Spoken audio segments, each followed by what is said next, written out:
Perempuan ini mencuci pakaiannya di aliran sungai sehari-hari. Dia bernama Siti yang tinggal di desa terpencil. Saat itu seorang wisatawan datang menanyakan jalan menuju puncak gunung. Siti pun menunjukkan arah menuju ke sana, tapi mata liar pria itu membuat pacarnya menjadi cemburu. Apalagi ketika Siti terpleset, pria itu dengan sigap membantunya. Dari kejauhan, Olan terus memandangi tingkah mereka. Setelahnya pasangan itu pun melanjutkan perjalanan mereka. Tapi pada saat jalanan sepi, Rio yang hasratnya terganggu melihat Siti tadi berusaha untuk melampiaskannya pada pacarnya itu. Sehingga mereka pun akhirnya melakukan pergaulan bebas guys. Namun mereka tidak menyadari bahwa dari balik pepohonan, Siti diam-diam melihat kejadian itu. Apalagi sudah berbulan-bulan, Siti tidak pernah lagi dinafkahi suaminya semenjak kecelakaan yang dialami oleh suami Siti. Rudal mengalami kecelakaan saat dia sedang memanjat pohon. Dirinya terjatuh dan mengalami cedera hingga tidak bisa menafkahi Siti. Saat ini dia juga tidak bisa berdiri ataupun berjalan. Jadi sehari-hari, Rudal hanya menjadi beban untuk Siti.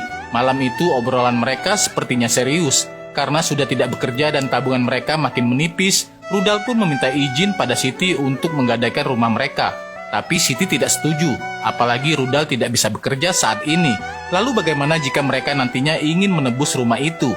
Daripada Rudal memikirkan hal yang tidak-tidak, Siti pun menghibur Rudal dengan mengajaknya begituan guys. Namun sayangnya, sejak mengalami kelumpuhan, Rudal tidak bisa melayani Siti yang membuat Siti pun jadi kecewa. Lalu di suatu pagi, Siti kembali didatangi seorang pemuda yang akan mendaki gunung.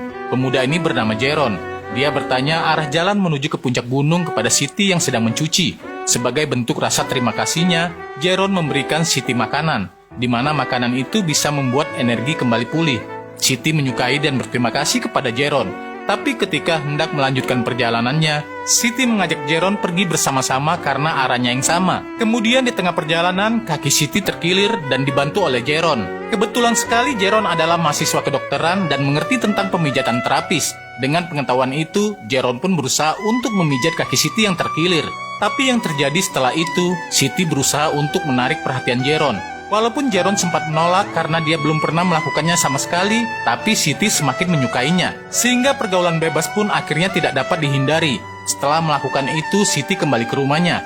Dia mulai prihatin dengan tabungan mereka yang mulai menipis dan tidak ada pemasukan lain selain dari dirinya. Siti akan menerima lebih banyak cucian supaya bisa mendapatkan banyak pemasukan. Sementara Rudal tidak dapat bicara, karena dia tahu saat ini dia tidak bisa memberikan bantuan apa-apa. Beberapa hari kemudian, Siti kembali bertemu dengan Jeron. Lalu bagaimana bisa Jeron menemukan rumah Siti? Jeron bertanya pada warga sekitar dan sampailah dia di sana. Jeron juga mendapatkan info kalau suami Siti mengalami kelumpuhan dan dia ingin membantu Siti. Awalnya Siti tidak yakin, tapi pada akhirnya Jeron pun diperkenalkan Siti pada Rudal. Jeron ingin membantu Rudal sembuh dari kelumpuhannya. Dulu Rudal pernah berobat ke dokter dan diberikan obat-obatan untuk mengurangi rasa sakit saja. Tapi yang belum pernah dia lakukan adalah terapi. Terapi itu membutuhkan banyak biaya dan mereka tidak mampu membayarnya. Di sini Jeron berkata bahwa dia akan membantu Rudal secara gratis dan ikhlas dengan ilmu terapis yang dia miliki. Mungkinkah Jeron ada niat tersembunyi? Saksikan next part.